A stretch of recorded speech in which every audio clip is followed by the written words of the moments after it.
हिंदुओं का प्रमुख तीर्थ स्थल कहे जाने वाले जगन्नाथपुरी मंदिर को न केवल देश भर में प्रसिद्धि मिली हुई है, बल्कि दुनिया भर में जगन्नाथ रथ यात्रा का आयोजन भी जोरों शोरों से किया जाता है, जिसमें विदेशी भी जमकर हिस्सा लेते हैं। हिंदू धर्म में 4 धाम बद्रीनाथ, द्वारिका, रामेश्वरम और पुरी को सबसे ज्यादा महत्व दिया जाता है, जिसमें एक जगन्नाथपुरी यात्रा भी शामिल है। कहते हैं कि जगन्नाथपुरी मंदिर की तमाम विशेषताएं हैं जो इसे सबसे अलग बनाती हैं। माना जाता है कि मंदिर से प्रचलित ऐसी कई कहानियां हैं जो सदियों से आज तक एक रहस्य ही बनी हुई हैं। ऐसा बताया जाता है कि मंदिर के ऊपर से कोई भी विमान नहीं गुजर सकता और पक्षी भी मंदिर के ऊपर से नहीं गुजरते। जानना चाहते हैं ऐसा क्यों होता है? तो चलिए आपको बताते हैं।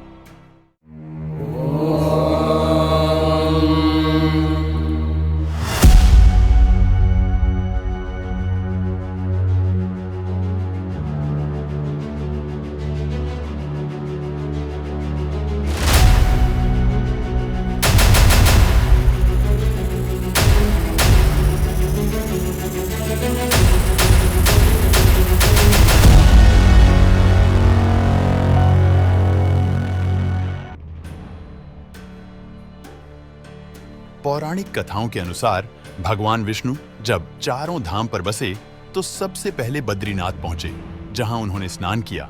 फिर इसके बाद जब वो गुजरात गए तो उन्होंने वहां वस्त्र बदले। आगे भगवान ओडिशा के पुरी पहुंचे, जहां उन्होंने खाना खाया। और आखिर में भगवान विष्णु तमिलनाडु के रामेश्वरम पहुंचे, जहां उन्होंने आराम किया। हिंदू धर्म में धरती का बैकुंठ कहे जाने वाले जगन्नाथ पुरी को बेहद ही खास महत्व समझा जाता है। यहाँ भगवान श्री कृष्ण, सुभद्रा और बलराम जी की रोज विधि विधान के साथ पूजा होती है। पुरी से जुड़ी प्राचीन मान्यता।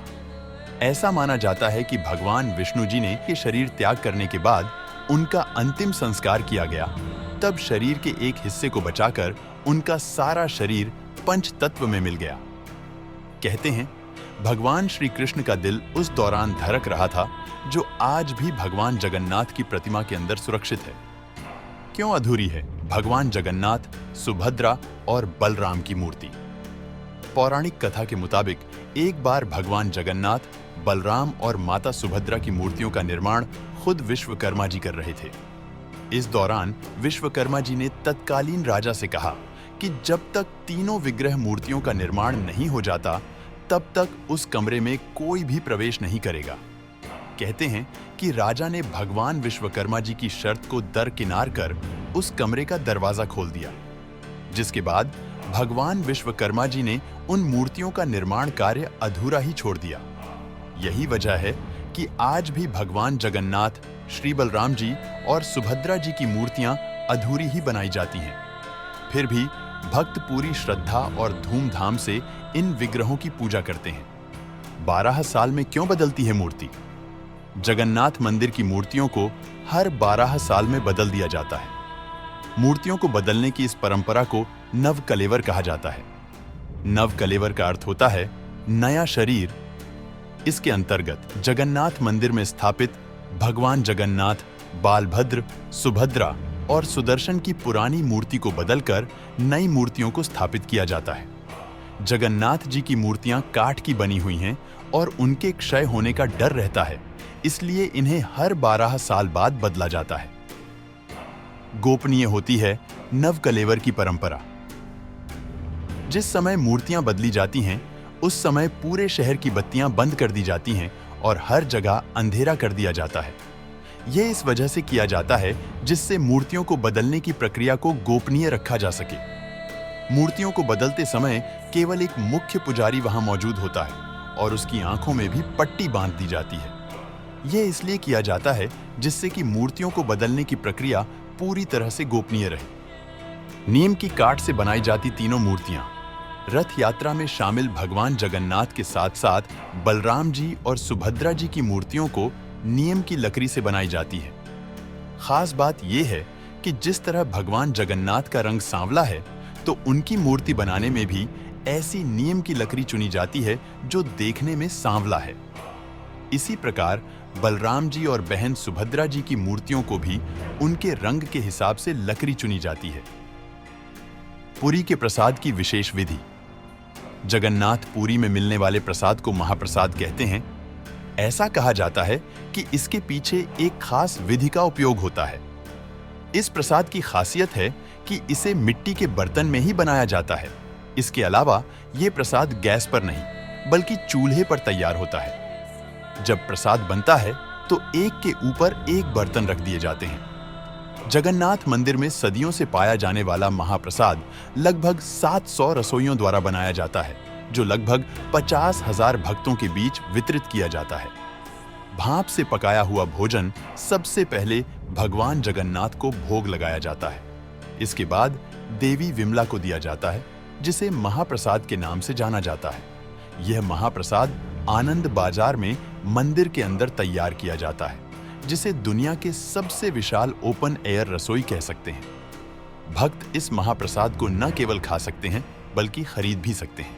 मंदिर की कहानियों के अनुसार रसोइये लगभग 20,000 लोगों के लिए महाप्रसाद बनाते हैं। यह महाप्रसाद त्योहारों के समय में 50,000 लोगों के लिए तैयार किया जाता है। यह महाप्रसाद लकड़ी के चूल्हे पर मिट्टी के बर्तन में बनाया जाता है। मंदिर के ऊपर से नहीं जाता विमान और न ही उड़ते पक्षी। माना जाता है कि जगन्नाथ पुरी मंदिर की सुरक्षा गरुण देव करते हैं। इन्हें पक्षियों का राजा कहते हैं। यही वजह है कि अन्य पक्षी मंदिर के ऊपर से जाने से डरते हैं। दिलचस्प बात तो यह है, जगन्नाथ मंदिर पुरी के ऊपर एक 8 धातु चक्र है, जिसे नीले चक्र के रूप में जाना जाता है। मान्यता है कि ये चक्र मंदिर के ऊपर से गुजरने वाले जहाजों में कई रुकावटें पैदा कर सकता है, इसलिए विमान भी मंदिर के ऊपर से नहीं गुजरते। मंदिर का प्रवेश द्वार भी देखिए। अक्सर मंदिर में आपने 1 या 2 दरवाजे देखे होंगे, लेकिन जगन्नाथ पुरी मंदिर के 4 दरवाजे हैं। बता दें, मुख्य द्वार को सिंहद्वारम कहते हैं। बताया जाता है कि सिंहद्वारम द्वार पर समुद्र लहरों की आवाज सुनाई देती है, लेकिन मंदिर में एंट्री लेते ही लहरों का शोर बिल्कुल खत्म हो जाता है। 12वीं सदी में शुरू हुई थी जगन्नाथ रथ यात्रा। इतिहासकारों का मानना है कि पुरी में स्थित जगन्नाथ रथ यात्रा की शुरुआत 12वीं सदी में की गई थी। ओडिशा में जगन्नाथ रथ यात्रा बहुत विशाल उत्सव माना जाता है। माना जाता है कि आषाढ़ महीने में भगवान जगन्नाथ अपने भाई बलभद्र और बहन सुभद्रा के साथ धरती पर विचरण करके अपने भक्तों के दुख दर्द को देखकर उन्हें दूर करते हैं। इतिहासकारों से अलग पुरी के साधु संतों की माने तो जगन्नाथ रथ यात्रा निकालने की परंपरा 12वीं सदी से भी अधिक प्राचीन है। पुरी में हर साल निकलने वाली जगन्नाथ रथ यात्रा से एक पौराणिक कहानी मिलती हुई है। पद्म पुराण के अनुसार एक बार भगवान जगन्नाथ की बहन सुभद्रा ने अपने प्रिय भाई से नगर देखने की इच्छा जताई। तब जगन्नाथ भगवान ने अपने भाई बलभद्र और लाडली छोटी बहन सुभद्रा को रथ पर बैठाया और नगर दिखाने के लिए निकले। ये घटना आषाढ़ के दिनों की है। इसी समय के दौरान भगवान जगन्नाथ बलभद्र जी और सुभद्रा जी अपनी मौसी के घर गुंडिचा भी गए थे। अपनी मौसी के घर इन तीनों ने 7 दिनों तक ठहरकर विश्राम किया था। जगन्नाथ रथ यात्रा का महत्व क्या है? मान्यता है कि जो भी भक्त भगवान जगन्नाथ की रथ यात्रा में शामिल होता है, उसके जीवन में सभी दुख दर्द खत्म हो जाते हैं। साथ ही भूल से हुए अपराधों के लिए भक्त क्षमा मांगकर अपने जीवन का नया अध्याय भी शुरू करते हैं। भगवान जगन्नाथ के दर्शन के बाद भक्तों को सुख शांति के साथ अपना जीवन जीने के बाद मोक्ष की प्राप्ति होती है। आप भी अगर पुरी में होने वाली भगवान जगन्नाथ रथ यात्रा में शामिल होना चाहते हैं तो इस साल आप भी पुरी यात्रा के लिए प्लानिंग बना सकते हैं। हर बार की तरह इस बार भी कई विशेष आयोजनों के साथ भगवान जगन्नाथ की रथ यात्रा निकाली जाएगी। इस बारे में आप क्या सोचते हैं? हमें कमेंट में जरूर बताएं। आपको वीडियो पसंद आए तो लाइक और शेयर कीजिए और ऐसी ही अनसुनी अनदेखी और अनकही कहानियों के लिए सब्सक्राइब कीजिए। रहस्य द सीक्रेट ऑफ इंडिया।